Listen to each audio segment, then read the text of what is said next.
बेटी के सपने कितने खूबसूरत होते हैं, लेकिन उनके सपनों को सच बनाने के लिए चाहिए सही प्लानिंग और थोड़ी समझदारी।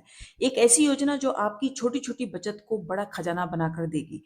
नमस्कार, स्वागत है आपका हमारे चैनल एसकेपीएम फाइनेंस पर। आपके लिए फाइनेंस से जुड़ी जानकारी लेकर आती हूँ।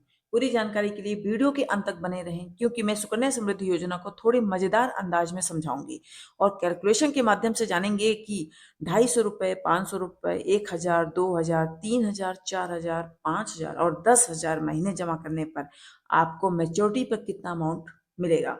आइए जानते हैं। सुकन्या समृद्धि योजना एक ऐसी ट्रेन है जिसमें सिर्फ बेटियां सफर करती हैं। ये ट्रेन सीधे जाती है खुशहाल भविष्य की तरफ। टिकट भी महंगी नहीं है। टिकट सिर्फ ₹250 से शुरू होती है और इस ट्रेन की आखिरी स्टॉप पर मिलता है 21 साल बाद खुशी का पिटारा।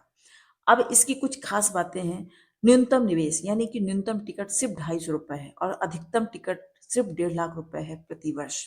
कहने का मतलब है कि कम से कम आप ₹250 हर साल और अधिकतम 1.5 लाख हर साल आप जमा कर सकते हैं। ये 15 वर्ष तक आपको लगातार जमा करना होगा। इसकी मेच्योरिटी पीरियड है 21 वर्ष।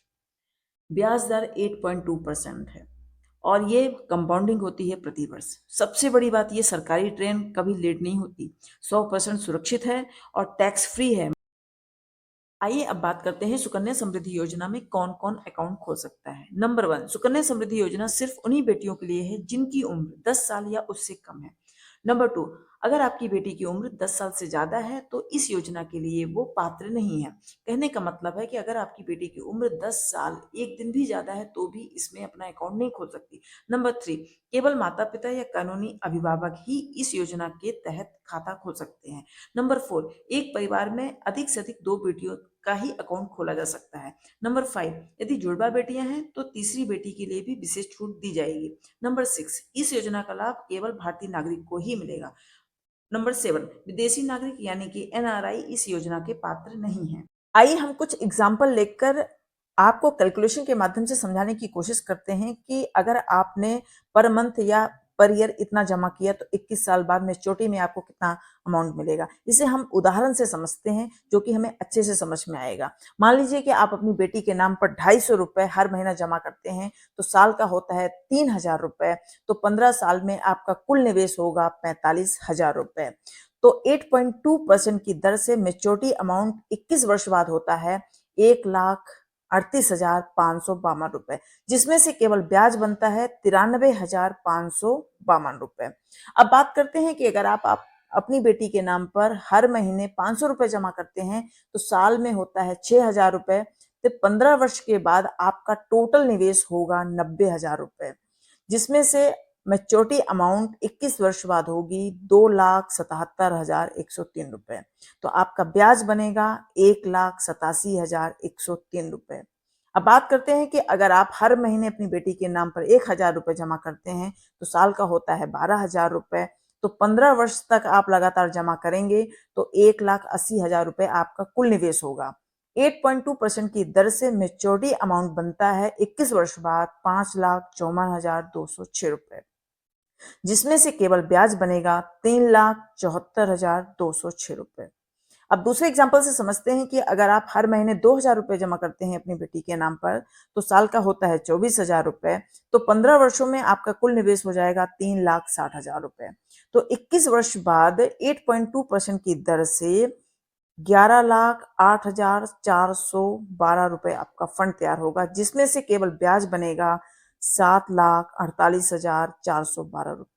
अब दूसरे एग्जाम्पल से समझते हैं कि अगर आप हर महीने ₹3,000 जमा करते हैं तो साल का होता है ₹36,000। तो 15 वर्ष में आप ₹5,40,000 टोटल इन्वेस्ट करेंगे, जिसमें से आपको 21 वर्ष बाद 8.2% की दर से ₹16,62,619 मिलेंगे, जो कि आपका ब्याज केवल बनता है ₹11,22,619।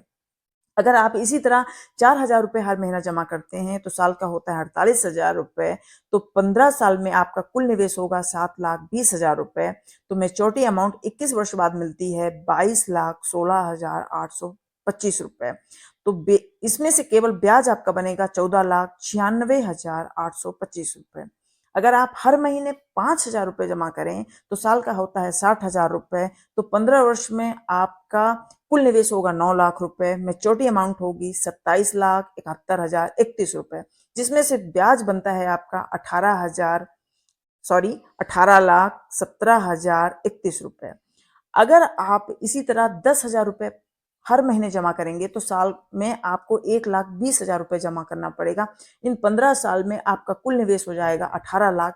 तो मैच्योरिटी अमाउंट आपकी बनेगी 55,42,623 रुपए, जिसमें से केवल आपका ब्याज बस बनेगा 37,42,062 रुपए। इतने पैसों में तो बेटी के सपनों का फुल पैकेज तैयार हो जाएगा, पढ़ाई भी, शादी भी और फ्यूचर। चलिए अब मैं 3 कारण बताती हूँ कि सुकन्या समृद्धि योजना क्यों आपकी बेटी के लिए जरूरी है। पहला कारण, ये पैसा सरकार की गारंटी के साथ पूरी तरह से सुरक्षित है। कोई टेंशन नहीं, कोई रिस्क नहीं, केवल प्रॉफिट ही प्रॉफिट। दूसरा कारण, सुकन्या समृद्धि मतलब सारा पैसा टैक्स फ्री। आपके निवेश, ब्याज और मैच्योरिटी अमाउंट पर कोई टैक्स नहीं। तीसरा कारण, 18 साल बाद आप पढ़ाई या किसी भी जरूरी खर्च के लिए 50% का पैसा निकाल सकते हैं। चलिए इसे एक कहानी से समझते हैं। मान लो रामलाल जी ने अपनी बेटी उमा के लिए हर महीने 6,000 रुपए निवेश किया। 21 साल बाद उमा डॉक्टर बनना चाहती है। रामलाल जी ने सुकन्या समृद्धि योजना के पैसे का इस्तेमाल किया और उमा ने एक शानदार मेडिकल कॉलेज से पढ़ाई की। क्या आप जानना चाहेंगे कि रामलाल ने 21 साल बाद 6,000 पर मंथ के निवेश से कितना अमाउंट बनाया? आइए कैलकुलेशन से समझते हैं। हर महीने उन्होंने 6,000 रुपए जमा किया, हर साल 72,000 रुपए होते हैं। इन 15 वर्षों में उनका टोटल निवेश होगा 10,80,000 रुपए। 8.2% की दर से अगर हम कैलकुलेट करें तो 21 वर्ष बाद मैच्योरिटी में उनका टोटल अमाउंट होता है 36,44,000 रुपए और इसमें केवल ब्याज बनता है 25,44,000 रुपए। ये योजना सिर्फ एक निवेश नहीं, आपकी बेटी के सपनों की सीढ़ी है, याद रखें। अब सवाल ये उठता है कि इस खजाने तक पहुंचने के लिए क्या करना होगा, मतलब सुकन्या समृद्धि योजना में अकाउंट कैसे खोलें। इसके लिए आपको बेटी का जन्म प्रमाण पत्र, माता पिता का आईडी और एड्रेस प्रूफ, पास के किसी पोस्ट ऑफिस या बैंक में जाकर खाता खुलवाएं। ये काम बस इतना ही आसान है जैसे कि चाय बनाना। अगर आप ये सोच रहे हैं कि सुकन्या समृद्धि योजना में चमत्कार कैसे होता है, तो ये सारा जादू 8.2 चक्रवृद्धि ब्याज यानी कि कंपाउंडिंग का है और यही जादू आपकी छोटी बचत को बड़ा फंड बनाकर देती है। सोचिए 21 साल बाद आपकी बेटी जब डॉक्टर, इंजीनियर या बड़े बिजनेसमैन की मालकिन बनेगी तो आप गर्व से कहेंगे कि मेरी बेटी है और मैंने अपने सपनों में निवेश किया था। वीडियो को लाइक कीजिए, शेयर कीजिए और चैनल को सब्सक्राइब करना मत भूलिए। अगली बार मिलेंगे एक और धमाकेदार योजना के साथ। तब तक के लिए बेटी बचाओ, बेटी पढ़ाओ और सुकन्या समृद्धि योजना को अपनाओ। बेटी के सपने आपके हाथों में, याद रखिए।